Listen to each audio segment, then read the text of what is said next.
Assalamualaikum warahmatullahi wabarakatuh. Senang lagi bosku dengan LP Shop Channel yang bisa. Mudah-mudahan para bosku selalu kesehatan dan selalu dilancarkan rezekinya, amin. Kali ini kita akan tetap membahas masalah budidaya ikan gurame bosku. Soalnya channel ini memang saya khususkan membahas masalah perikanan, tapi di bidang ikan gurame. Ini kebetulan anak saya itu libur sekolah, jadi saya ajarin cara kasih makan ikan gurame. Kalau kasih makan ikan gurame itu harus merata bosku. Jadi jangan sampai nanti kalau umpamanya dibuang di sini saja tuh yang saya tidak dikasih. Soalnya ikan gurame itu jenis ikan pemalas, jadi kita harus ngasihnya pakan itu merata. Kalau tidak begitu nanti yang lainnya itu tidak makan. Makanya kolamnya itu lebar, harus memutar. Kecuali kalau kolamnya itu kecil ya tidak perlu memutar. Kalau kolamnya lebar seperti ini ya harus memutar biar semuanya rata memakan pakannya itu. Terus kali ini kita akan membahas juga masalah kemarin ada bos, salah satu bos kita tuh bertanya masalah tebar bibit bosku. Jadi beliau itu bertanya kalau umpamanya itu satu kolam tebar 2 kali kira-kira berbahaya apa tidak, intinya seperti itu. Tapi yang beliau contohkan itu tebar di kolam bundar. Nah ini saya ambil simpel saja, kita pokoknya tebar 2 kali di kolam dengan jangka waktu yang lama itu kira-kira berbahaya apa tidak, nanti akan kita bahas. Tapi sebelum itu tolong dibantu subscribe-nya, bunyikan loncengnya agar bosku nanti video-video terbaru dari kami. Bagi yang sudah subscribe, saya ucapkan matur suwun, terima kasih. Kalau kita mau tebar bibit itu bosku ya, umpamanya dijenjangkan. Soalnya pikirannya tuh kalau tebar bibit 2 kali itu karena mungkin yang pertama itu merasa longgar atau kurang banyak, atau mungkin yang pertama itu banyak yang mati akhirnya ditambah, atau mungkin pikiran bosku itu biar nanti kalau yang taburan pertama itu umpamanya 400 ekor gitu, jarak 3 bulan atau 2 bulan ditambah lagi 400 ekor, yang 400 ekor pertama itu dipanen, sisanya nanti tinggal meneruskan, mungkin juga begitu. Tapi saya tidak begitu paham, cuman ini saya jelaskan kalau kita tabur bibit sampai 2 kali itu di kolam yang sama. Kalau masalah kanibalismenya itu maksudnya kan yang ditanyakan itu kira-kira itu yang kecil nanti berbahaya apa enggak, maksudnya dimakan sama yang besar apa enggak. Kalau masalah kanibalismenya itu jelas tidak usul. Jadi ikan gurame itu bukan jenis ikan kanibalisme. Jadi walaupun nanti umpamanya sudah 1 on 2 on ya dikasih ditambah ukuran silet atau ukuran bensol itu enggak akan dimakan. Cuman resikonya itu kalau kita menambah bibit baru pada 1 kolam, pamannya ini sudah saya isi ya, di tengah perjalanan umur 2 bulan 3 bulan tuh terus sakit lah, ternyata itu sisanya itu paling enggak tinggal sedikit, itu nanti kita tambah itu berbahaya apa tidak. Kalau menurut saya itu enggak usah ditambah bosku. Jadi kalau memang ikannya itu masih sedikit ya diambil aja, maksudnya dipindah kemana kalau ini mau ditambah atau dikasih bibit baru.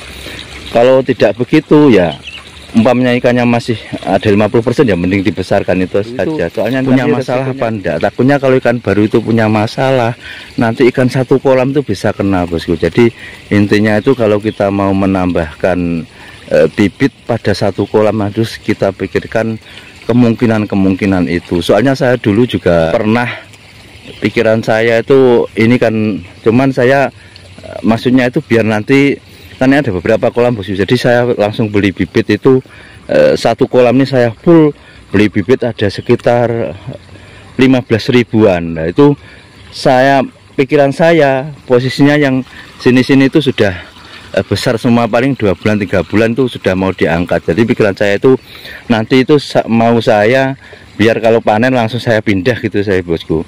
Tapi ternyata hal semacam itu juga kurang efektif. Jadi begitu ikan ini ada masalah, akhirnya ikan 15.000 itu hampir habis semua bosku.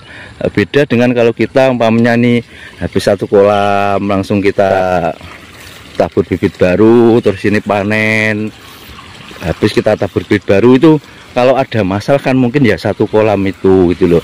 Tapi kalau persiapannya itu satu kolam dipersiapkan untuk nanti dipindah, bahayanya seperti itu. Itu sama saja dengan yang tadi bosku tanyakan, mungkin di awal sudah tabul 400 ditambah 400, kemungkinan pikirannya itu nanti kan bisa yang besar diambil, bisa langsung meneruskan yang taburan kedua itu tidak nunggu lama. Tapi seperti itu bahayanya, kemungkinannya sudah saya utarakan seperti tadi. Kalau ikannya itu ada masalah, nanti ya takutnya malah kena semua, malah gagal, satu kolam itu gagal semua gitu bosku.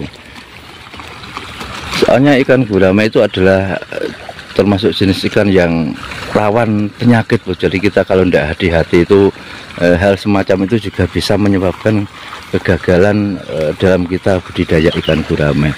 Jadi sekedar saran, nanti bisa ambil bosku, bisa ambil keputusan sendiri bosku yang bertanya kemarin. Kemungkinannya seperti itu. Kalau saran saya ya mending kalau memang yang di awal itu yang 400 ekor itu tidak ada masalah, ya bisa diteruskan saja. Nanti kalau umpamanya ingin berjenjang ya carikan tempat lain, tempatnya itu tidak luas, tidak masalah, nanti tinggal mindah gitu, atau yang itu diteruskan daripada nanti ditambah dan ternyata ikannya itu malah bermasalah. Satu kolam itu baik yang ikan yang lama atau ikan yang baru itu semuanya nanti akan kena masalah. Kalau yang bermasalah ikan yang lama yang baru kena, kalau yang bermasalah yang baru yang lama pun kena, itu gitu.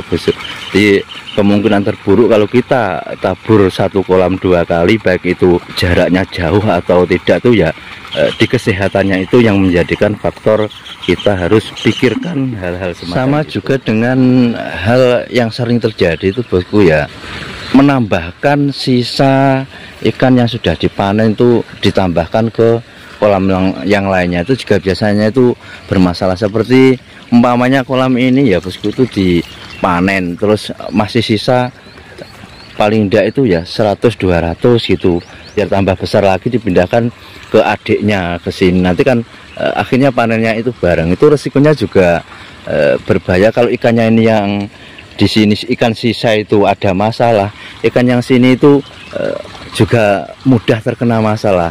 Rata-rata itu biasanya kalau ikan sisa ya, habis dipanen tinggal 100 atau 50 ekor itu ya biasanya kalau dipindah mudah kena masalah. Jadi seperti itu lebih baik tidak usah dipindah. Kalau memang masih ada 200-300 ya mending biarkan, kasih makan dulu, nanti kalau sudah besar diambil lagi. Tapi biasanya itu pikirannya itu daripada isinya dikit cepat dipindah, nanti kan bisa ditabur bibit lagi, menjikat waktu biar cepat bisa nabur. Tapi kita ngejar di situ tuh takutnya kita sayang dengan ikan yang 100-200 itu, malah nanti kena ikan yang satu kolam ini masih full begitu bosku. Cuman biasanya tuh kalau memang besarnya itu, kalau ikan besar sisa itu bosku ya umpamanya ini sudah 4 on 5 on, terus di sini ada sisa 200-300 ukuran 3 on atau berapa, atau 4 on atau 2 on setengah, ditambahkan itu kalau sama besarnya waktunya panen itu hampir waktu panen itu bosku, kalau ada masalah itu bisa langsung dipanen, soalnya ke posisi ikan sudah besar waktunya panen. Yang tidak bagus itu kalau umpamanya di sini tuh masih sebesar 1 on atau 2 on gitu, ditambah ikan sisa yang habis dipanen. Nah itu nanti kalau ada masalah, ikannya 1 on 2 on kan belum bisa dipanen. Nah itu nanti pasti akan gagal. Tapi kalau ukurannya itu sudah besar sama besarnya, itu kalau memang kita sayang ikan 100-200 ya tidak masalah. Cuman risikonya seperti itu, kalau nanti ikan itu kena masalah, yang satu kolam ini juga kena masalah. Cuman kalau sudah ukurannya besar nanti langsung bisa dipanen. Tapi kalau yang ukurannya umpamanya yang ditambahin itu yang di kolamnya itu ukuran masih 1 on 2 on, kalau kena masalah ya kita rugi total, yang jelas belum bisa dipanen gitu. Jadi menambahkan ikan baru pada posisi kolam yang sudah ada ikannya itu resikonya bukan masalah kanibalisme kalau ukuran besar dan ukuran kecil, dan juga kalau habis panen itu risikonya yang jelas masalah di kesehatan ikannya. Saya cukup sekian bosku, mudah-mudahan sedikit pengalaman saya, pengetahuan saya itu menjadi sharing atau menjadi jawaban bagi para bosku, khususnya yang tanya kemarin soal menambah bibit baru pada kolam yang sudah ada ikannya. Mungkin nanti dari teman-teman ada yang memberi masukan, bisa langsung chat di kolom komentar. Yang jelas tujuan kita itu belajar bersama, biar teman-teman pemula itu bisa juga belajar dari teman-teman yang senior yang sering komen di channel ini. Mudah-mudahan ada manfaat dan gunanya. Mohon maaf atas segala kekurangan, kekhilafan, baik yang saya sengaja maupun yang tidak. Tetap semangat. Saya akhiri. Assalamualaikum warahmatullahi wabarakatuh.